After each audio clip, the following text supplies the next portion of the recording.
Hello, welcome back to the reading of the poem The Man God, written by Marie Valtorta, Volume 3, Chapter 351, Part 2. The Greatest in the Kingdom of Heaven, LittleBenjamin of Capernaum.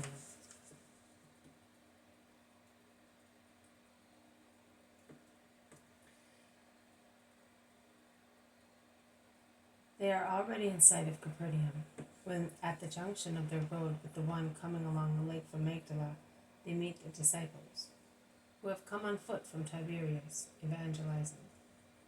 They are all there, with the exception of Marcion, the shepherds and Manaen, who have gone from Nazareth towards Jerusalem with the women. The disciples are actually more numerous, as they have been joined by other fellow disciples, who have come back from their mission with new proselytes of the Christian doctrine. Jesus greets them kindly, but he immediately stands aloof once again, deeply engrossed in meditation and prayer, a few steps ahead of the others.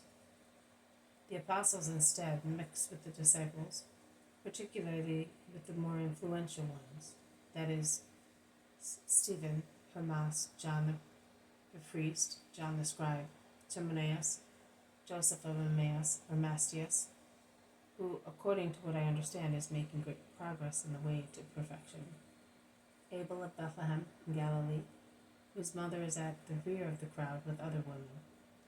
And the disciples and apostles ask questions and give information on what has happened since they parted.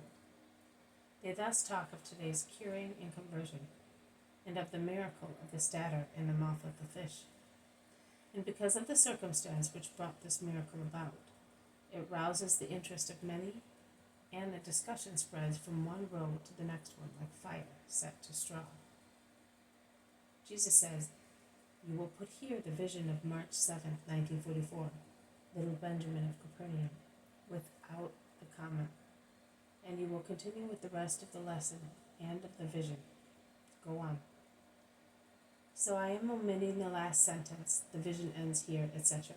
It would be out of place as the vision goes on. 7th March 1944. I see Jesus walking along a country road surrounded and followed by his apostles and disciples. The calm blue lake of Galilee, which is not far away, shines in the beautiful sunshine of spring or autumn, because the sun is not as strong as in summer. But I would say that it is springtime because the countryside is very fresh, without the golden tired hues typical of autumn. As it is getting dark, Jesus seems to be retiring to the hospitable house, and he therefore turns his steps towards the village, which is already in sight. As he often does, Jesus is walking a few steps ahead of his disciples. Only 2 or 3 steps, not more, to be alone with his thoughts, as he needs tranquility after evangelizing for a full day. He is absorbed in thought while walking, holding in his hand a green twig, which he must have plucked from some bush, and he lightly whips the grass on the edge of the road with it. He is lost in thought. Behind him, on the other hand, the disciples have entered into an animated discussion. They are recalling the events of the day, and they are rather heavy-handed in appraising other people's faults and shortcomings. They all criticize more or less severely the fact that those responsible for the collection of the temple tribute exacted payment from Jesus. Peter, who is always impulsive, states that it is a sacrilege because the Messiah is not obliged to pay tribute. It is asking God to pay himself, he says. And it is not right. And if they do not believe that he is the Messiah, it becomes a sacrilege. Jesus turns around for a moment and says, "Simon, Simon, there will be many people who will mistrust me. Also among those who think that their faith in me is safe and unshakable. Do not judge your brother, Simon.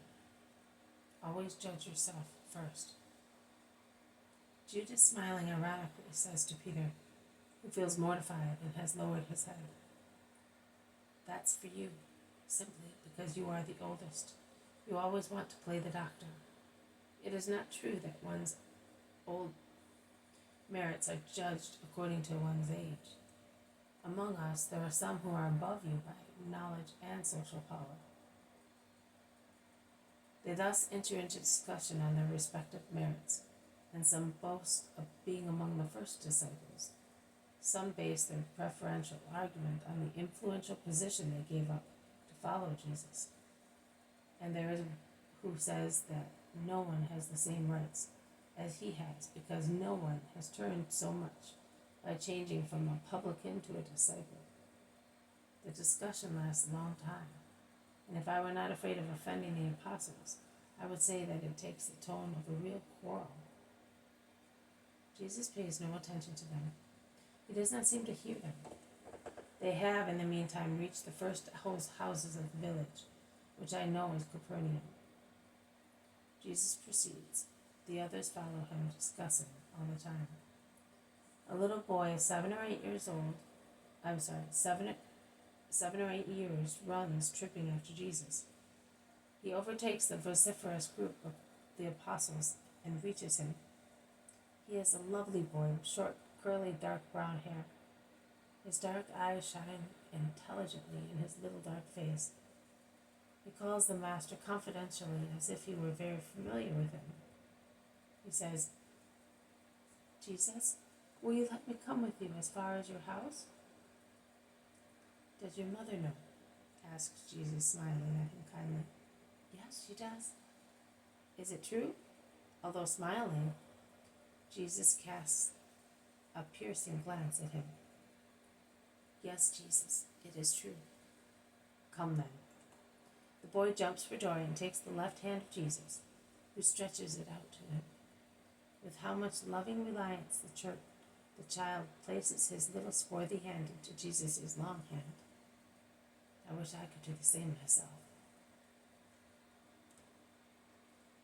This has been a reading from the poem of the Man God, written by Maria Valtorta, Volume 3. Chapter 351, Part 2. The Greatest in the Kingdom of Heaven, LittleBenjamin of Capernaum. Thank you for listening. I will see you tomorrow.